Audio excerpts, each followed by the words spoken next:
सच में जा रहे हो क्रिस? वो भी इतना दूर? I am really going to miss you. शायद इस सफ़र में बहुत कुछ होने वाला है, पता नहीं क्यों, पर दिल ठीक नहीं लग रहा।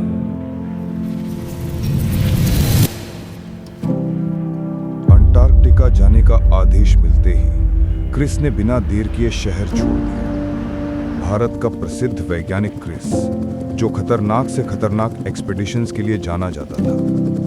शहर का शोर, ट्रैफिक, रोशनी सब पीछे छूट चुका और सामने थी दुनिया की सबसे शांत, सबसे ठंडी, सबसे रहस्यमयी जगह। विमान जैसे ही अंटार्कटिका की खाली सफेद पट्टी पर उतरा, क्रिस को पहली बार महसूस हुआ, यहाँ हवा भी अलग है, जैसे समय यहाँ जम चुका हो। होटल की ओर जाते हुए टैक्सी की खिड़की से बाहर झांकते हुए क्रिस पुरानी यादों में खो गया। बर्फीले पेड़, इतनी गहरी शांति कि उसे सुनकर भी डर लगे। लेकिन उसके दिल में एक अजीब सी बेचैनी थी, जैसे ये जमीन कोई रहस्य छुपाए बैठी, जैसे कोई दूर से उसे देख रहा। अगले दिन क्रिस ने अपना लैब तैयार किया। उसका मिशन था दूर दराज हिस्सों में हो रही अजीब गतिविधियों की जांच करना। कई महीनों से कैमरों में भारी हरकतें, रातों में अनजान आवाजें और बर्फ में विशाल पैरों के निशान रिकॉर्ड हुए थे।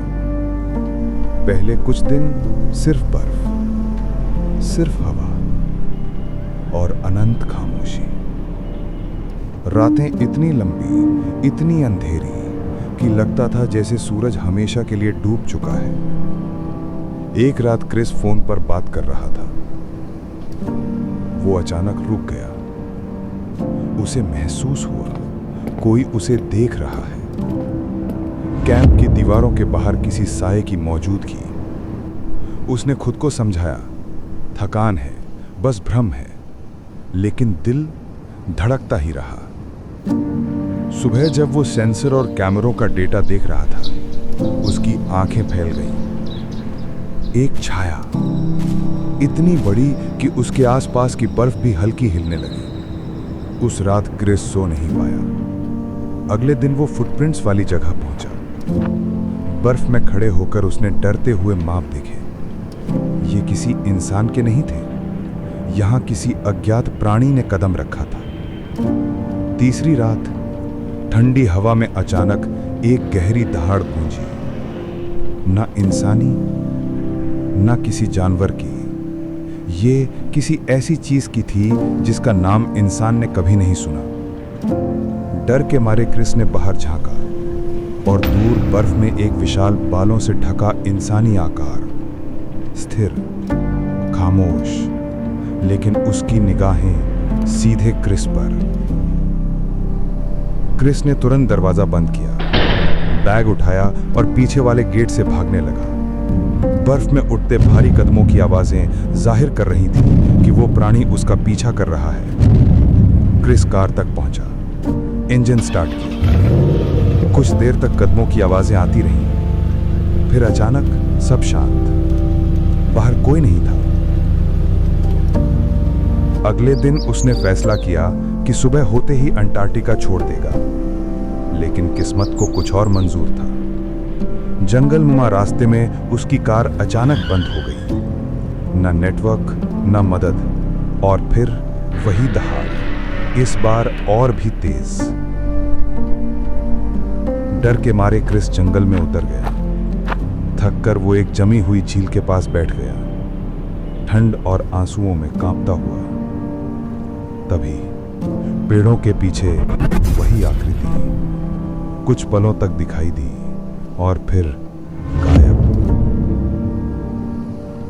शाम ढल गई, रात आ गई और क्रिस चलते चलते बर्फ पे गिर पड़ा, बेसुध। सुबह उसने आंखें खोली। वो अपने बिस्तर पर था, कैंप में, सुरक्षित। क्या ये सब सपना था? उसने इसे भ्रम मानकर डेटा भेजा और घर लौटाया। ऑफिस ने उसे 2 दिन की छुट्टी दी। उसने रूही को ट्रिप पर बुलाया। अगली रात एक सुंदर डेट और क्रिस ने उसे प्रपोज किया। रूही ने हाँ कह दी।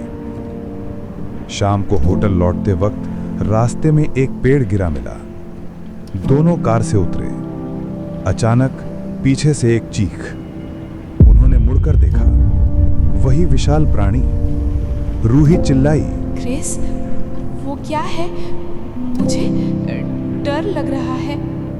और फिर जंगल में चला गया।